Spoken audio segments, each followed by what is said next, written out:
Really simple. I mean, number one, the unsung heroics of games 3 and 4 were the Cavs defense.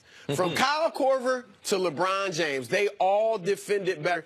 We know that was their problem all season long. We did not think they would be able to turn it up and play good defense. Not only did they play good defense, they played stellar defense in Cleveland. And then in Boston, they've been terrible defensively. So first of all, that's the thing you have to take care of. Secondly, the role players. You know what LeBron James is going to give you. If it might be 28 and a triple-double, or it might be 40-plus and close to a triple-double. He's going to play his game. You need Kyle Korver, George Hill, J.R. Smith. All these role players have to play better. The good news for Cleveland is Kevin Love was actually pretty good in Boston. Statistically, he was better in Boston. He was bad in Cleveland. In Cleveland, he was 7 for 24, those last 2 games. In the series, he's 5 for 18 from 3. Love, while other guys have stepped up, most notably Korver and George Hill, Love took a step back. They need Love. Love was really good in Game 2 of this series, where they had all the defensive breakdowns. I want to ask you one thing about the defense real quick, because I thought the Cavs were extraordinary defensively in Game 3. And I thought they were great defensively the first quarter of Game 4.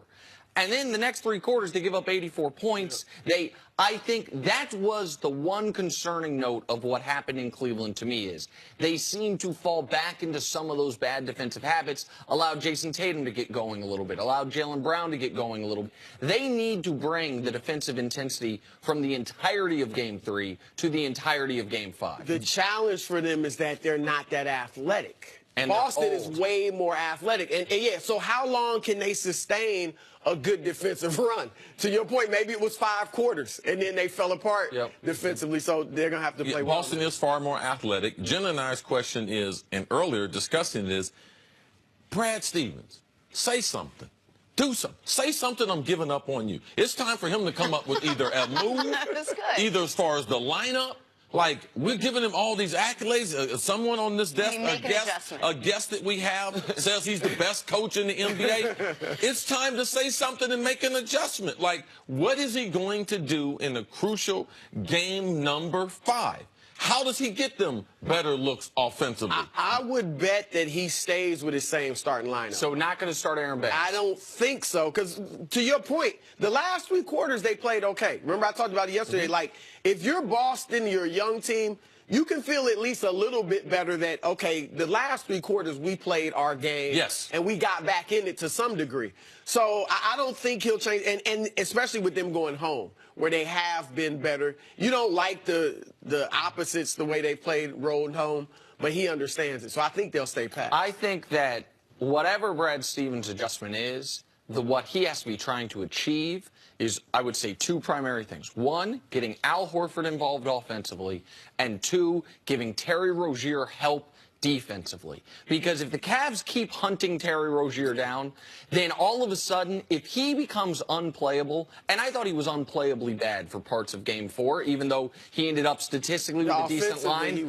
And, Nick, it shouldn't be hard for him to recognize that, because that's exactly what he did to the Cavs in games 1 and 2 in Boston. Absolutely. As far as running this motion offense, picking until they got the matchup that they wanted. It's what they did in the second round against Philly with Redick. They were just running, they were just attacking Redick. Wherever Redick was, that's what they were doing. Because they don't have backup point guard now. Shane Larkin's hurt. Like, you don't want Marcus Smart running your point. This is where the Kyrie injury really comes into focus, because your backup point guard is supposed to be Terry Rozier. So getting Al Horford involved offensively and helping Terry Rozier defense. The balance in this series has shifted. I mean, it was very Boston-centered. We didn't think they were going to have a problem. They thought they'd be tested, but not a problem in Cleveland. And now it's shifted. Who's got more pressure on them heading into this game? Well, for one game, it's clearly on Boston tonight, because if they lose, it's over. We know they're going back to Cleveland, and the series is over. So just for this game, it would be on Boston. If Cleveland loses, obviously they go home, probably win, and then you got the best player in the world, Game 7. But I would say this. Overall, it's on Cleveland. It's always on Cleveland in the East. I was getting ready to try to shock you guys and say that. Right? Yeah, it's always, if Boston is playing with house money, if they lose this series, nobody's going to say anything. We got a lot of built-in excuses. Yeah, they're young. We don't have our 2 best players. And Brad Stevens was great just to get them this far. Right. if you're Cleveland, if you're LeBron, how'd you lose in the Eastern Conference Finals to a team with no stars, a team that was banged up? You know, so the pressure is on Cleveland overall. So there's no question. To me, I'm going to pick three different groups and why I believe the pressure is on Cleveland. For one, it's on Cleveland's role players. Anytime they make a skit with you at Saturday Night Live, man, you got pressure. LeBron and them, the others, like, it's real pressure. The head coach, no one give him credit, man. It's been a tough year for him. Man, he's had a very tough. Right now, it's a stalemate as far as coaching. Brad Stevens took the lead with what he did to him, executing offensively. But Ty Lue, what he did with Tristan Thompson, putting him in the lineup, Larry Nance Jr., that's about even. Yep. But, man, this will not change. We saw Kevin Durant get the ball, dribble the length of the court, give it up to Clay. Steph not touch the ball, and no one say nothing about them not getting it done. But LeBron James, you let that happen to him tomorrow. No question. So what supersedes all them other things, the role players are under more pressure. Ty Lue as the coach, he's no good. Any of the coaches with LeBron James, they're no good. And trust me, the king has the crown to wear. And you pointed this out, Nick, and it really got me thinking. LeBron saw what happened last night. So that's what I wanted to run by you, Broussard, because from talking to folks around LeBron, they have almost been resigned to the fact that this Cavs team cannot hang with Golden State. That the Golden State, with their motion offense, the way they cannot lock in defensively, even if LeBron averages a 40-point triple-double, they can't beat Golden State.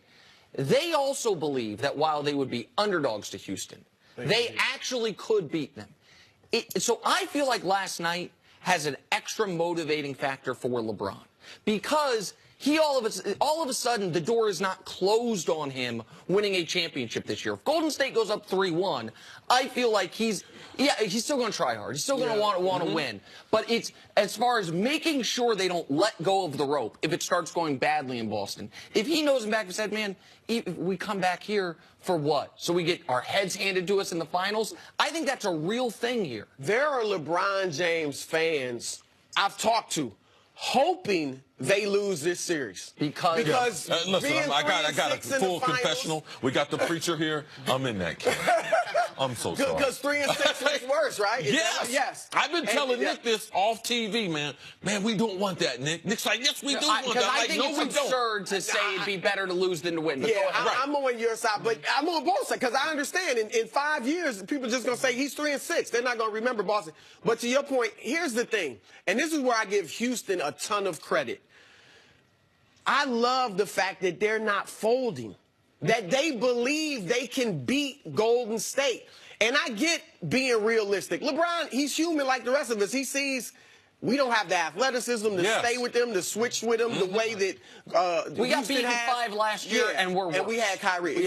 However, there's something to be said for just lining up and believing. He puts his pants on just like I do. They put their pants on just like we do. And I would like to see LeBron feel like no matter who we get, we can win.